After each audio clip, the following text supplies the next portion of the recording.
अस्सलाम वालेकुम। मेरा नाम है दानिश मकसूद और आप देख रहे हैं मेरा YouTube channel Dawn news editorials. आज मैं आपसे जॉन का एडिटोरियल करा रहा हूँ, वो है हार्ड बैलेंसिंग एक्ट, और ये 18 मई को पब्लिश हुआ था। ठीक है, अच्छा, एडिटोरियल काफ़ी इंपॉर्टेंट है, इसको हम स्टार्ट करते हैं। अच्छा, अब इसमें यह है कि यूट्यूब में ना एक अपडेट आई है, उसमें के बाद क्या है कि हम उस पर ना 5 फ़ोटोज़ शेयर कर सकते हैं, जिस तरह इंस्टाग्राम और फेसबुक पे हम फ़ोटोज़ शेयर करते हैं ना, तो कम्युनिटी टैब में आप 5 फ़ोटोज़ शेयर कर सकते हैं।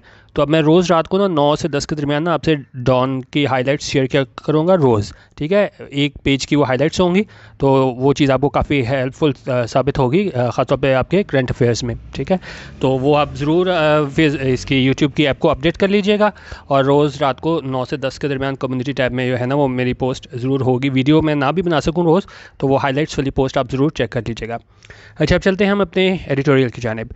तो ये क्या है, हार्ड बैलेंसिंग एक्ट। पहले हम जो है ना इसको देख लेते हैं कि ये बैलेंसिंग एक्ट क्या होता है। यह मीनिंग मैंने लिखा हुआ है, WPS ऑफिस डाउनलोड करेंगे तो आपके पास भी ये हाईलाइट वर्ड्स के मीनिंग्स शो हो जाएंगे। अच्छा, बैलेंसिंग एक्ट पहले देख लेते हैं होता क्या है। कोई ऐसे दो काम हो, ठीक है, दोनों मुश्किल हो और बड़ा मुश्किल हो कि दोनों को साथ मैनेज करना।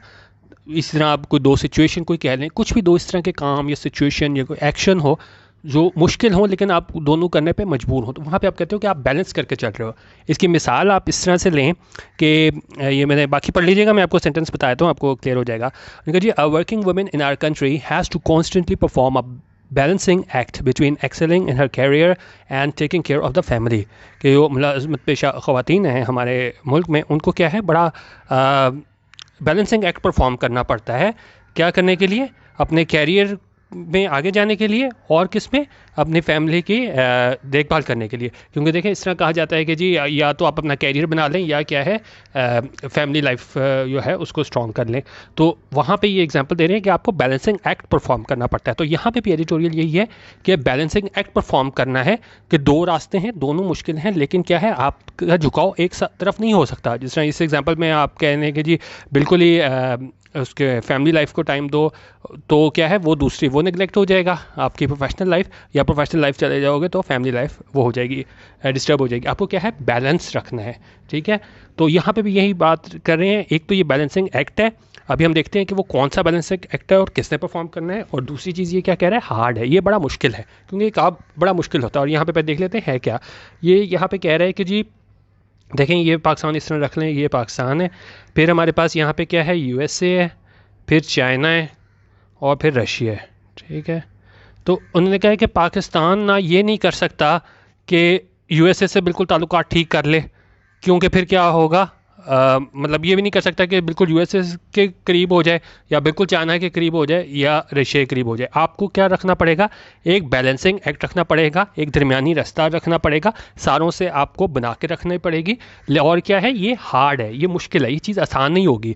क्योंकि देखें, इस तरह मैं आपको इस तरह एग्जाम्पल बताऊँ कि अगर हम कहें कि जी CPEC की वजह से ये है ना, हम चाइना के ज़्यादा करीब हो जाते हैं। अब इसका नुकसान क्या होगा, जब हम चाइना के ज़्यादा करीब होंगे तो ये USA है, वो क्या है, उससे हमारे ताल्लुकात इतने बेहतर नहीं होंगे। क्यों? क्योंकि जब फॉरेन पॉलिसी में आप एक मुल्क के करीब जा रहे होते हो, तो आप दूसरे मुल्क से जो आपका दोस्त है उसका दुश्मन है, तो वो उससे आप दूर जा रहे होते हो। पाकिस्तान जो है चाइना के करीब जाएगा, तो पाकिस्तान क्या है, USA से परे हो जाएगा। क्यों? क्योंकि USA जो है ना वो चाइना के ख़िलाफ़ है।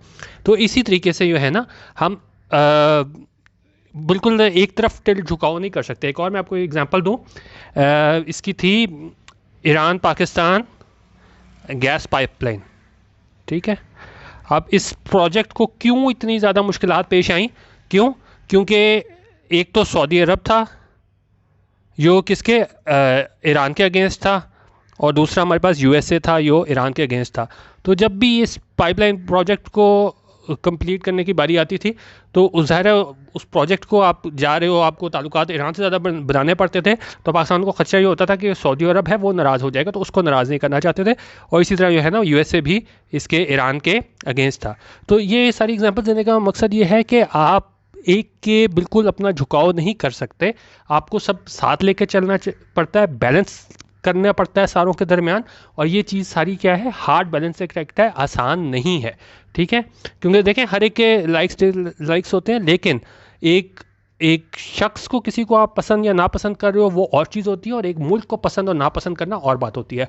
फॉरेन पॉलिसी में आप ये नहीं कह सकते नहीं जी इस मुल्क के हम बिल्कुल ख़िलाफ़ हैं, ख़िलाफ़ होने वाली कोई चीज़ नहीं होती। आपको क्या है, एक दरमियानी रास्ता इख्तियार करना पड़ता है। ये यहाँ एडिटोरियल भी है वो इसी बारे में बात कर रहा है, ठीक है। अब देख लीजिएगा, शायद कुछ लोगों को लगेगा कि काफ़ी टाइम ज़ाया कर दिया है फजूल चीज़ों में, लेकिन खैर मैंने थोड़ा एक्सप्लेन करना था तो कर दिया। अच्छा, इसको हम देखते हैं, स्टार्ट करते हैं। भी कह रहे हैं कि जी foreign minister Shah Mahmood Qureshi has told his US counterpart Anthony Blinken that Pakistan desires a broad-based and comprehensive partnership with America। ठीक है। अच्छा, अब इसको पहले हम मीनिंग्स देख लेते हैं, फिर हम सेंटेंस की तरफ चलते हैं। काउंटरपार्ट क्या होता है कि जिस तरह एग्जांपल पहले देख लेते हैं वो ज़्यादा समझ आएगी आपको, कि फ़र्ज़ करें पाकिस्तान वज़ीर आज़म में इमरान खान है, ठीक है, और मोदी जो है वो क्या है, इंडिया का वज़ीर आज़म है। दोनों का ओहदा क्या है, सेम है।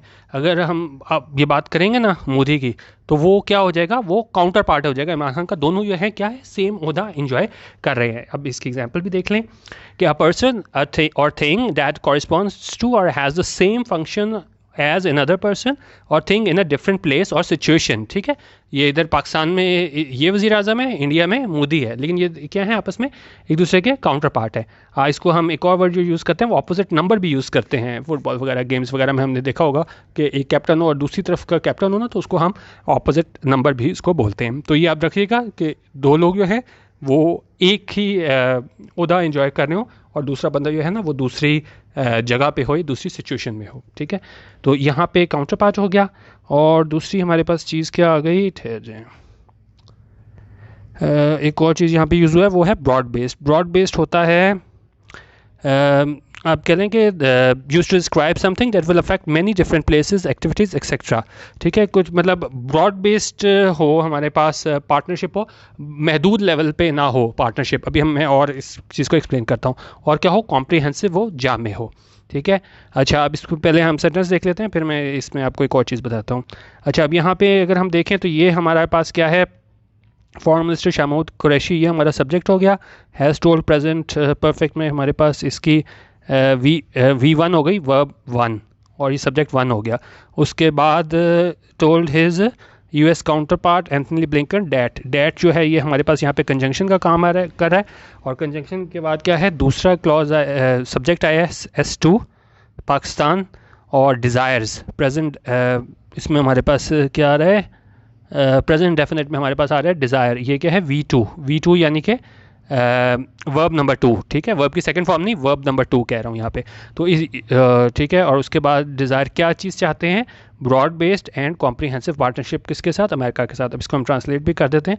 तो ये मैंने आपको सिर्फ बताना था कि ये हमारे पास सब्जेक्ट वर्ब किस तरह हमारे पास आते हैं और बीच में डैट का कंजंक्शन लगी हुई थी। उन्होंने कहा जी फॉरेन मिनिस्टर शाह महमूद कुरैशी ने कहा है अपने US काउंटर पार्ट को, और वो क्या नाम है उनका, एंथनी ब्लिंकन है, क्या कहा है कि पाकिस्तान क्या है, डिज़ायर्स होता है कुछ चाहना, कि पाकिस्तान चाहता है, क्या चाहता है, ब्रॉड बेस्ड और कॉम्प्रिहेंसिव पार्टनरशिप, कि एक ब्रॉड बेस्ड और कॉम्प्रिहेंसिव जामे पार्टनरशिप जाता है किसके साथ, अमेरिका के साथ। अच्छा, अब ये क्यों ये बात कर रहे हैं कि पाकिस्तान ये चीज़ चाहता है ब्रॉड बेस्ड और कॉम्प्रिहेंसिव, क्योंकि देखें पाकिस्तान और US की जो रिलेशनशिप है उसको क्या कहा जाता है, ट्रांजैक्शनल रिलेशनशिप। के पहले जितनी भी ट्रांजैक्शनल रिलेशनशिप, ठीक है, ट्रांजैक्शनल रिलेशनशिप क्या हो गया, क्योंकि देखें जिस तरह हमने बहुत ज़्यादा इनका जो वॉर ऑन टेरर है उसकी वजह से हमें नुकसान हुआ। ठीक है, हमें वहाँ से एड मिलती थी, लेकिन उससे ज़्यादा हमारा बहुत ज़्यादा माली नुकसान भी होता था और जानी नुकसान भी होता था। लेकिन क्या है, वो जो हमारे ताल्लुकात थे पाकिस्तान और अमेरिका के, वो क्या है, बिल्कुल एक कारोबारी किस्म के थे। ठीक है, कि हाँ ये पैसे लो और जाके ये हमारा काम करो। तो उसमें क्या है, आप वो चीज़ नहीं थी जिस तरह यहाँ पे ये बात कर रहे हैं ना कि कॉम्प्रिहेंसिव और ब्रॉड बेस्ड। तो अब ये शाह महमूद कुरैशी कह रहे हैं ऐसा होना चाहिए। तो इस चीज़ से बचने की बात की जा रही है, ट्रांजैक्शनल रिलेशनशिप, कि आप कहो कि नहीं जी इनका मकसद जो है ना सिर्फ क्या है, एक कारोबारी लेन देन से ज़्यादा कुछ नहीं है। तो ये इसमें इन्होंने बताया हुआ है कि अब ऐसा होना चाहिए। अच्छा, अब ये कह रहे हैं कि जी अच्छा, in his second telephonic conversation with secretary of state Blinken, Mr. Qureshi emphasized that Pakistan wanted ties based on close economic cooperation, enhanced regional connectivity, and common vision for peaceful South Asia. अच्छा, अब ये अब आप देख लें, पहले इसके हम ट्रांसलेट कर लेते हैं। उन्होंने कहा जी मिस्टर कुरैशी, अच्छा यहाँ से है, उन्होंने कहा इन सेकंड टेलीफोनिक कन्वर्सेशन, जो अपनी दूसरी टेलीफोन पे बातचीत थी इसके सेक्रेटरी ऑफ स्टेट ब्लिंकन के साथ, तो मिस्टर कुरैशी ने क्या किया, एम्फसाइज होता है किसी चीज़ पे जोर देना। उन्होंने किस चीज़ पे जोर दिया कि Pakistan wanted ties based on close economic cooperation, के पाकिस्तान चाहता था कि जो टाइज हों, ताल्लुकात हों, और वो किस पे डिपेंड करें, क्लोज इकोनॉमिक कॉपरेशन पे, माशी ताउन पे, इन्हांस रीजनल कनेक्टिविटी पे, और किस पे, कॉमन विजन पे, कि एक आपकी सोच हो किस चीज़ पे, ताकि ये पुरअमन साउथ एशिया, इसके लिए उन्होंने कहा ये चीज़ें होनी चाहिए। अब ट्रांजैक्शनल रिलेशनशिप मैंने ये आपको बताई थी कि कुरैशी ने कहा कि अगर ताल्लुकात रखने हैं तो उस तरह नहीं रखने कारोबारी तरह के, आपने किस तरह रखने हैं, इन चीज़ों पे डिपेंड करते हों, क्लोज इकोनॉमिक कोऑपरेशन पे, इन्हांस रीजनल कनेक्टिविटी पे, और कॉमन विजन पे, ताकि जो है ना पुरअमन साउथ एशिया हो सके। तो ये यहाँ पे वह इसमें इन्होंने बताने की कोशिश की है। अच्छा, इसमें एक और चीज़ रह गई मेरी। अब ये देखें, यहाँ पे हमारे पास सेंटेंस स्टार्ट हुआ है प्रपोजिशन से, इन से, ठीक है। अब जिस तरह यहाँ पे हमारे पास, यहीं पे हमारे पास सब्जेक्ट पड़ा होता है फॉरेन मिनिस्टर शाह महमूद कुरैशी, तो कुछ लोगों का सब्जेक्ट होता है, सेंटेंस के बाद फुल स्टॉप के बाद जो पहला लफ्ज़ आएगा वही हमारा सब्जेक्ट हो जाएगा। ऐसा नहीं होता, क्योंकि यहाँ पे देखें इन प्रपोजिशन से स्टार्ट हुआ है, तो हमें इसका क्या देना पड़ेगा, इसको ऑब्जेक्ट देना पड़ेगा। और यहाँ पे इसका ऑब्जेक्ट क्या है, कन्वर्सेशन, और उसको ये मॉडिफाई कर रहा है, ये हिज सेकेंड टेलीफोनिक, ठीक है। तो in his second telephonic conversation, अभी इसमें सब्जेक्ट कहीं नहीं आया, फिर विद प्रपोजिशन आ गया, विद सेक्रेटरी, किसके साथ, सेक्रेटरी ऑफ स्टेट ब्लिंकन, ये इसका ऑब्जेक्ट आ गया प्रपोजिशन का। अब उसके बाद हमारे पास सब्जेक्ट जो आया है ना, इसको मैं क्लियर कर देता हूँ आपको यहाँ से, ठीक है। इस सेंटेंस की मैं बात कर रहा हूँ, इस इन से, ठीक है। तो यहाँ से लेके यहाँ तक ना प्रपोजिशन और उसका ऑब्जेक्ट आया है, सब्जेक्ट नहीं आया है इसमें। सब्जेक्ट हमारे पास कहाँ पे आया है, ये मिस्टर कुरैशी, और इसकी वर्ब क्या है, एम्फसाइज्ड। फिर डैट क्या है, डैट हमारे पास यहाँ पे कंजंक्शन आई है। फिर हमारे पास पाकिस्तान सब्जेक्ट आया है, फिर वांटेड जो है वो क्या आई है, वर्ब आई है, ठीक है। और ये सिर्फ मैंने आपको सिर्फ ये बताना था, ठीक है, कि जैसे ही हमारा सेंटेंस स्टार्ट होता है तो जो पहला वर्ड होता है वही हमारा सब्जेक्ट नहीं होता। यहाँ पे प्रपोजिशन से स्टार्ट हुआ था, तो यहाँ पे in his second telephonic conversation with secretary of state Blinken, तो यहाँ पे कहीं पे भी सब्जेक्ट नहीं है, क्योंकि प्रपोजिशन है और फिर उसके बाद प्रपोजिशन का ऑब्जेक्ट है, ठीक है। तो ये चीज़ आप इसमें देख लीजिएगा। अच्छा, आगे चलें। आगे कह रहे हैं कि जी, the two senior officials also discussed the situation in Afghanistan in the wake of the US announcement of withdrawal of troops by September this year. अच्छा, ये दोनों जो सीनियर ऑफिशियल्स थे, ब्लिंकन और शाह महमूद कुरैशी, उन्होंने क्या किया, डिस्कस की, बातचीत की, किस चीज़ पे, सिचुएशन, सूरत हाल पे, कहाँ पे, अफगानिस्तान में, और कहाँ, इन the wake of. In the वेक होता है किसी चीज़ के होने के बाद, आफ्टर मैथ उसको आप कह लें, ठीक है। इसका मैंने मीनिंग भी लिखा था, ये इन द वेक ऑफ होता है as a result of, aftermath आप इसको कह लें। और किसके बाद, कि यूएस की अनाउंसमेंट थी, यूएस ने ऐलान किया था किस चीज़ के बारे में, ऑफ विड्रॉल ऑफ ट्रूप्स, के हम अपने ट्रूप्स बाहर निकालेंगे। कब निकालेंगे, बाय सितंबर दिस ईयर, इस साल के सितंबर तक निकालेंगे, ठीक है। अच्छा, अब यहाँ पे हम देख लेते हैं, ये कह रहे हैं कि जी दोनों जो सीनियर ऑफिशियल्स थे उन्होंने बातचीत की कि सूरत हाल है अफगानिस्तान में, और वो कौन सी अफगानिस्तान में सूरत हाल पैदा हुई है, यो यूएस अनाउंसमेंट थी कि हम अपने जो ट्रूप्स हैं बाहर निकालेंगे सितंबर तक, ठीक है। उसके बाद जो सूरत हाल आई है उस पर इन दोनों ने बातचीत की। तो यहाँ पे हमारे पास जो है द टू सीनियर ऑफिशियल्स, ये हमारे पास सब्जेक्ट हो गया, डिस्कस्ड हमारे पास पास्ट इंडेफिनिट में है ना वो इसकी वर्ब हो गई, ठीक है। और यहाँ पे अगर आप देखेंगे, यहाँ पे अगर आप इसको देखें, एक मिनट, अच्छा, अब इसमें आप देखेंगे ना, तो यही हमारे पास सब्जेक्ट वर्ब आया था। उसके बाद जो है हमारे पास यहाँ पे प्रपोजिशन आई हुई है, ठीक है, इन अफगानिस्तान। फिर हमारे पास in the wake of the US announcement आई हुई है, फिर ऑफ प्रपोजिशन आई हुई है, फिर बाय प्रपोजिशन आई हुई है। तो ये सारी चीज़ें हैं ना, हम सब्जेक्ट कहीं पे भी नहीं है। यहाँ पे भी देखें, जिस तरह हमारे पास ऊपर था प्रपोजिशन थी, उसके ऑब्जेक्ट आए हुए थे, तो यहाँ पे भी प्रपोजिशन आई हुई है और प्रपोजिशन का ऑब्जेक्ट आया हुआ है। तो सब्जेक्ट और वर्ब हमारे पास यही शुरू में ही थे, ठीक है। तो ये आप इसको देख लीजिएगा। अच्छा, उसके बाद दोबारा ही कह रहे हैं कि जी, mister Qureshi emphasized the importance of responsible withdrawal of the US and other foreign forces from Afghanistan and noted that reduction in violence, permanent ceasefire and securing an inclusive, broad-based and comprehensive political settlement were indispensable. अच्छा, mister Qureshi ने किस बात पर ज़रूरत दिया, किस चीज़ की अहमियत पे, कि रिस्पॉन्सिबल विड्रॉल हो। क्योंकि देखें, इस तरह नहीं है कि आप सारे जो है ना एकदम ही बोरिया बिस्तरा से बैठो और बाहर निकल जाओ, क्योंकि आपको पता है वहाँ अफगानिस्तान की सिचुएशन इस तरह की है कि वहाँ पे बहुत ज़्यादा वायलेंस होगी। अगर अभी भी हम देखें, ईद पे भी वहाँ पे हुए हैं, मस्जिद में धमाके हुए हैं और वो काफ़ी ज़्यादा वायलेंस स्टार्ट हुई है। तो अभी से कहना लोगों ने स्टार्ट कर दी है कि जी अभी तक अमेरिकन फ़ौजी बाहर भी नहीं निकले, तो अभी से वायलेंस वहाँ पे स्टार्ट हो गई है। तो यहाँ पे बात कर रहे हैं रिस्पॉन्सिबल विड्रॉल की। रिस्पॉन्सिबल विड्रॉल इस तरह का कि ये नहीं कि आप जाओ और पीछे जो है ना बिल्कुल ही तबाह बर्बाद हो जाए मुल्क, तो आप निकलो भी तो इस तरह निकालो कि पीछे हालात इस तरह के ठीक करके जाओ कि वो मुल्क जो है ना आगे चल सके और इस तरह के मसाइल ना हों। तो किस चीज़ पे जोर है यहाँ पे? इस पे रिस्पॉन्सिबल विड्रॉल पे, ठीक है। और किस पे? ये जो इंपॉर्टेंस पे उन्होंने जोर दिया कि रिस्पॉन्सिबल विड्रॉल के किस जो बाहर निकलना है यूएस ने और उनके दूसरी फॉरेन फोर्सेस ने अफगानिस्तान से। और उन्होंने कहा कि जी रिडक्शन होती है कमी, रिडक्शन इन वायलेंस, इस पुरतशद्दुद कार्रवाइयों में कमी। परमानेंट सीज़ फायर, एक क्या है सीज़ फायर हो, जंग बंदी हो, मुकम्मल हो, ठीक है। ये नहीं कि कुछ देर के लिए हो कि यूएस फोर्सेस वाले बाहर जाएं, कुछ देर के लिए जंगबंदी हो और फिर वो पुराने वाला खाना जंगी स्टार्ट हो जाए।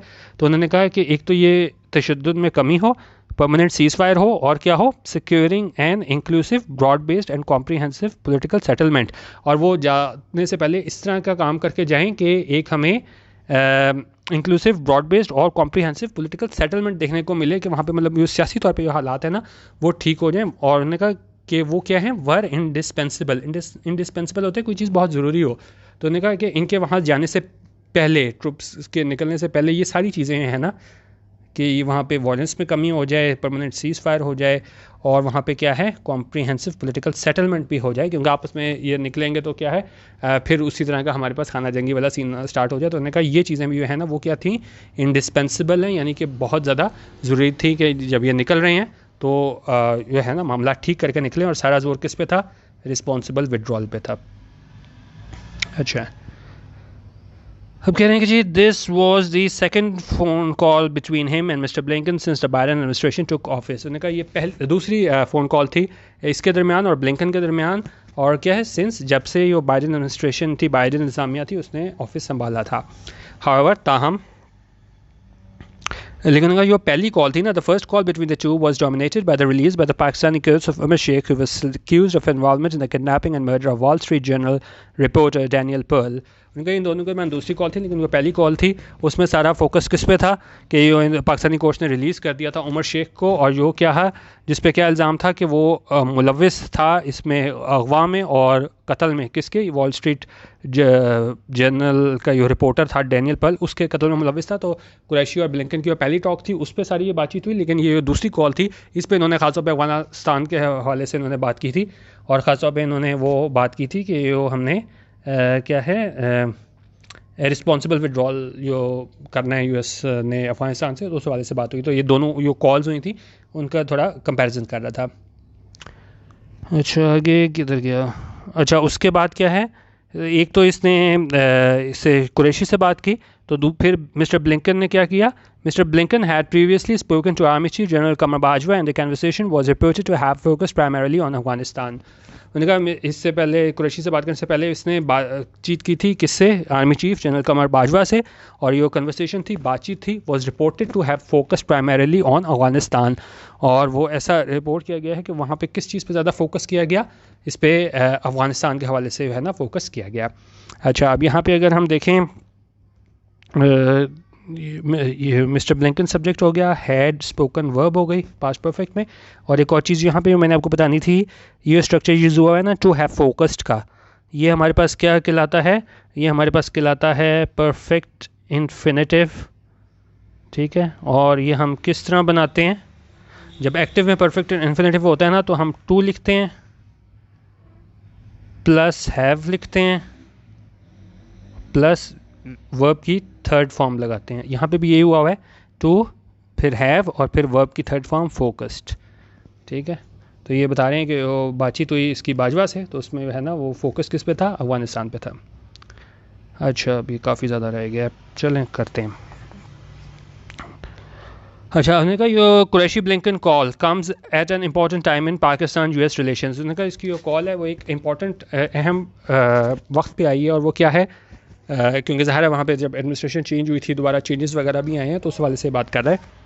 उन्होंने कहा जी the new US administration is in the process of reducing its footprint.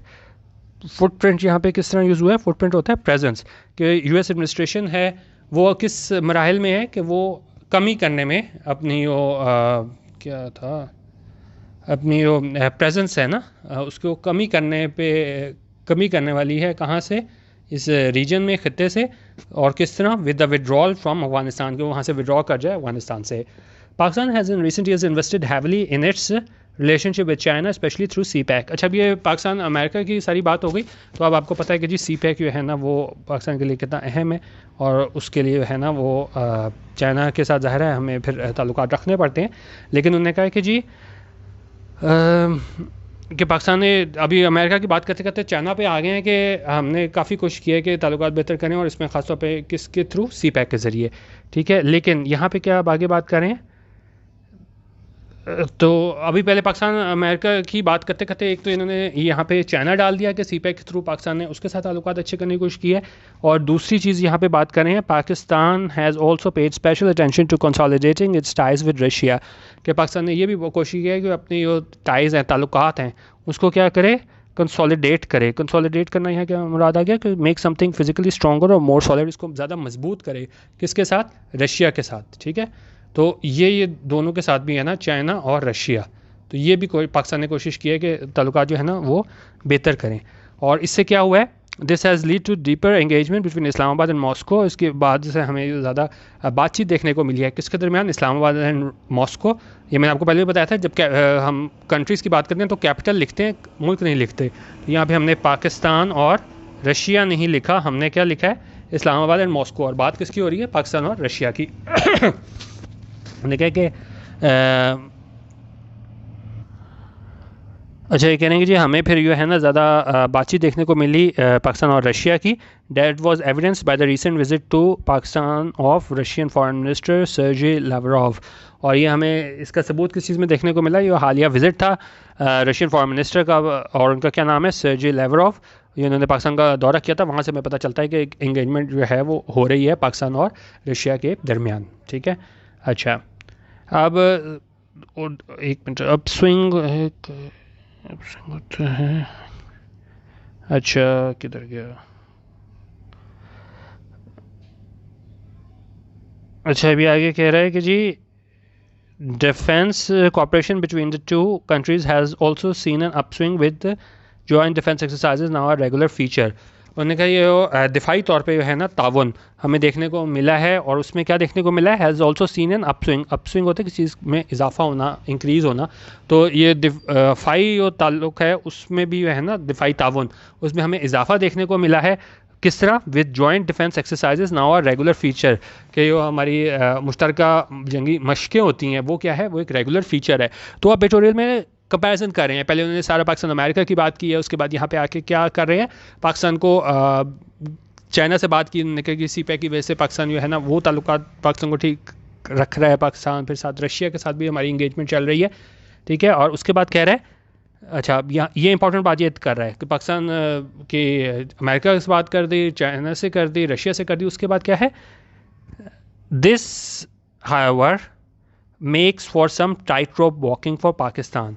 क्योंकि अब पाकिस्तान जो है अगर तीनों से बातचीत कर रहा है तो इसको क्या कह रहे हैं कि tight rope walking for Pakistan. अब टाइट रोप आप इस तरह समझिए, आपने सर्कस में देखा होगा कि लोग जो है ना वो बिल्कुल रस्सी के ऊपर साइकिल चला रहे हैं या चल रहे हैं। तो और इसका क्या मतलब होता है? टाइट रोप वॉकिंग पहले मतलब देख लेते हैं। इसका मतलब होता है कि जब आप कोई बहुत ज़्यादा मुश्किल सूरत हाल परफॉर्म कर रहे हो ना, जहाँ पे नाकामी का काफ़ी ज़्यादा चांस हो और बड़ी आपको ख़तरा मोल लेना पड़ता है, जिस तरह टाइट रोप वॉकिंग यहाँ पे बात की है ना। तो उन्होंने कहा कि पाकिस्तान भी है ना कि इसको चाइना को, यूएसए को और रशिया को साथ लेके चल रहा है। तो पाकिस्तान बिल्कुल ऐसे ही है जैसे क्या है? टाइट रोप वॉकिंग कर रहा है। बड़ा मुश्किल है कि बहुत मुश्किल काम कर रहा है। और वजह क्या है कि अब पाकिस्तान अगर चाइना के बहुत ज़्यादा करीब हो जाता है कि भाई सी पैक में हमें ज़्यादा हेल्प मिलेगी, तो अमेरिका नाराज़ हो जाएगा, क्योंकि अमेरिका चाइना के हालात ठीक नहीं है। इसी तरह जो है ना पाकिस्तान अमेरिका के ज़्यादा करीब होगा तो रशिया जो है ना वो हमारे अगेंस्ट हो जाएगा। तो यहाँ पे ये बात कर रहा है कि पाकिस्तान जो है ना बड़ा उसको इस तरह है कि जिस तरह आप इस पे टाइट रोप पे वॉक कर रहे हो ना, तो वो उस तरह की सूरत हाल है। क्योंकि यहाँ पे क्या है, as the US is now locked in difficult relationship with both China and Russia, जिससे मैंने आपको बताया कि चाइना और रशिया के ताल्लुकात भी ठीक नहीं है।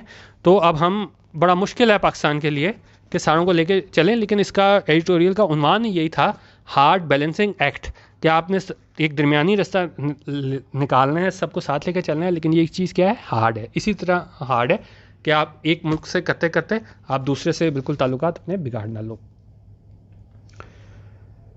अच्छा, आगे कह रहे हैं कि जी Pakistan has traditionally enjoyed very close relations with both Washington and Beijing, and now is the wrong time to start prioritizing one over the other. अच्छा, उन्होंने कहा पाकिस्तान के हमेशा से अच्छे ताल्लुकात पाकिस्तान ने इन्जॉय किए हैं, किसके साथ? वाशिंगटन के साथ यानी अमेरिका के साथ, और बीजिंग यानी चाइना के साथ। लेकिन क्या है, but and now is the wrong time to start prioritising the one over the other. लेकिन उनका अब ये गलत टाइम होगा कि हम क्या प्रायोरिटाइज करना स्टार्ट कर दें, तरजीह देना शुरू कर दें वन ओवर द अदर, कि जी हम कहेंगे नहीं जी हमने सिर्फ रशिया इसके चाइना के साथ जाना है, या हम कहेंगे नहीं जी हमने सिर्फ क्या है इसके अमेरिका के साथ जाना है। तो उन्होंने कहा कि अब ये वो टाइम नहीं है कि जब आप तरजीह अपनी सिर्फ एक मुल्क को बना लो, आपको क्या है साथ लेकर चलना है सारों को। It is therefore important that Pakistan strike the right balance in these ties. अच्छा, वही इंपॉर्टेंट बात पूरे एडिटोरियल की कि क्या है, आपको स्ट्राइक करना पड़ेगा राइट बैलेंस, ठीक है। अब वो क्या है, राइट बैलेंस हमारे पास होता है कि to achieve a state in which different things occur in equal और प्रॉपर अमाउंट्स और हैव एन इक्वल और proper amount of importance, trying to strike a balance, ठीक है। आपको क्या है बैलेंस रखना पड़ेगा। आप सेंटेंस समझेंगे तो ज़्यादा मीनिंग समझ आएगा। हमेशा पहले सेंटेंस के एग्जाम्पल पढ़ा करें, फिर मीनिंग देखा करें, ज़्यादा आसान हो जाएगा। अब जिस तरह स्ट्राइक का राइट बैलेंस की अगर मैं आपको एग्जाम्पल दिखाऊँ तो है he needs to strike a better balance between his work life and his family life. तो उसे एक तवाज़ुन कायम रखना पड़ेगा किसमें, अपनी वर्क लाइफ में, ठीक है, अपनी उसमें मतलब आप कह लें कि जी प्रोफेशनल लाइफ में और इस फैमिली लाइफ में, दोनों में क्या है तवाज़ुन कायम रखना पड़ेगा। ये नहीं कि आप एक तरफ ज़्यादा झुकाव कर लो। तो पाकिस्तान के हवाले से भी यही बात कर रहे हैं कि पाकिस्तान को स्ट्राइक द राइट बैलेंस रखना पड़ेगा, यानी कि आप दरमियानी रास्ता निकालो ताकि सारों को आप खुश रखो, किसी को आप अगेंस्ट ना कर दो अपने किसी मुल्क को। तो और यहाँ पे कह रहे हैं कि जी and not attempt to strengthen one relationship at the expense of the other. और ये कोशिश ना करो कि आप कहोगे नहीं जी हम जो हैं वो चाइना से बड़े अच्छे ताल्लुकात कर लेते हैं, या आप कहोगे जी अमेरिका से बहुत अच्छे कर लेते हो, क्योंकि फिर क्या होगा। तो ये यहाँ पे बता रहा है कि जी and not attempt to strengthen relationship, के ये कोशिश ना करो कि आप स्ट्रेंथन करो एक रिलेशनशिप को eight the expense of another, यानी कि eight the expense of the other होता है कि आप दूसरे में आपको चीज़ को नुकसान हो जाए ना, कि चाइना से करते करते आप अमेरिका से ताल्लुकात ख़राब हो जाएं, या अमेरिका से ताल्लुकात अच्छे करते करते आपके चाइना से ख़राब हो जाएं। तो यहाँ पे ये मतलब है इसका कि अटैम्प्ट नहीं होनी चाहिए कि एक को स्ट्रेंथन कर लो, मजबूत कर लो at the expense of the other, और दूसरे से ख़राब कर लो। अच्छा, अब कह रहे हैं जी CPEC China Pakistan economic corridor remains a vital project for Pakistan despite the opposition from the US। अच्छा, इसमें हमें US की जानिब से इसकी थोड़ी अपोजिशन भी देखने को मिली थी, लेकिन उनका फिर भी वो CPEC है ना, वो है अभी भी एक अहम प्रोजेक्ट पाकिस्तान के लिए। उन्होंने कहा eight the same time Pakistan remains deeply invested in America on many fronts, including the military, economic, social and educational spheres. उन्होंने कहा CPEC जो है बड़ा इंपॉर्टेंट है, लेकिन उन्होंने कहा पाकिस्तान क्या है डीपली इन्वेस्टेड है, कि जिस चीज़ में आपने बड़ा टाइम सर्व किया और ताल्लुकात अच्छे बनाने में टाइम लगाया हो। तो उन्होंने कहा ठीक है CPEC अपनी जगह इंपॉर्टेंट है, लेकिन पाकिस्तान ने बड़े टाइम उस पर भी लगाया है अमेरिका पे, और वो काफ़ी फ्रंट्स पे है ना हम उनके साथ हैं। और वो कौन कौन से हैं, वो हैं हमारे पास military, economic, social and educational spheres. इन स्फीयर्स में जो है ना वो क्या है मतलब इनके साथ हम चल रहे हैं, ठीक है। तो यहाँ पे ये बता रहे हैं कि जिस तरह यहाँ पे इन्होंने CPEC की बात की थी, उन्होंने कहा ठीक है एक तरफ ये CPEC की वजह से हम चाइना के करीब हैं, लेकिन साथ दूसरी तरफ ये military, economic, social, educational spheres में जो है ना वो हम अमेरिका वहाँ पे भी हमने काफ़ी इन्वेस्ट किया है। और अब चैलेंज कह रहा है क्या है, The challenge for the PTI government is to facilitate successful withdrawal of America from Afghanistan and partner with the US to ensure a smooth transition of power in Kabul. उनका चैलेंज है PTI government के लिए कि वो सहूलत फराहम करे कि कामयाबी के साथ ना जो अमेरिका वाले हैं वो अपने फ़ौजी निकाल सकें अफ़गानिस्तान से, और क्या करे पाकिस्तान कि वो उसके US के साथ पार्टनरशिप में क्या करे कि इंश्योर करे, यकीनी बनाए कि स्मूथ ट्रांजिशन हो ऑफ पावर इन काबुल, के वहाँ पे ज़ाहिर है जब ये लोग निकलेंगे तो वहाँ पे जो स्मूथ ट्रांजिशन ऑफ पावर की, ताकि जो है वहाँ पे वायलेंस ना हो अमेरिकन फ़ौजियों के जाने के बाद। अच्छा, अब कह रहे हैं जी while at the same time keep strengthening its ties with China, लेकिन साथ ये भी कह दिया ये नहीं कि फिर आप चाइना को उसको अमेरिका के करते करते आप कहोगे नहीं जी हमारे ये एजुकेशनल स्फीयर्स में ताल्लुकात है, इकोनॉमिक हैं, तो हम चाइना को छोड़ दें। लेकिन उन्होंने कहा while at the same time उसी टाइम जो है ना keep strengthening its ties with China, यानी मजबूत करते रहें अपने ताल्लुकात किसके साथ, चाइना के साथ। उन्होंने कहा दिस बैलेंसिंग एक्ट क्या है कि पाकिस्तान जो है वो एक दरमियानी राह ले रहा है, किसी एक तरफ अपना झुकाव नहीं कर रहा है किसी मुल्क की जानिब, उसको हम क्या बोलेंगे बैलेंसिंग एक्ट। उन्होंने कहा दिस बैलेंसिंग एक्ट में नॉट बी ईजी, ये आसान नहीं होगा, ठीक है, क्योंकि मैं आपको पिछले एडिटोरियल में भी 3-4 एडिटोरियल पहले एग्जांपल दी थी, जिस तरह इसी तरह एग्जांपल आप ले लें कि आपका कोई दोस्त है, ठीक है, और उसके बाद जो उसका जो आगे दोस्त है, ठीक है, उससे आपकी लड़ाई है, तो जब आप एक के करीब जाएंगे तो दूसरा जो है वो ज़ाहिर है वो नहीं पसंद करेगा। तो यही यहाँ पे भी यही बात कर रहा है कि balancing act may not be easy, ये आसान नहीं होगा, क्योंकि पाकिस्तान एक मुल्क के करीब जाएगा तो आपको दूसरे से दूर होने की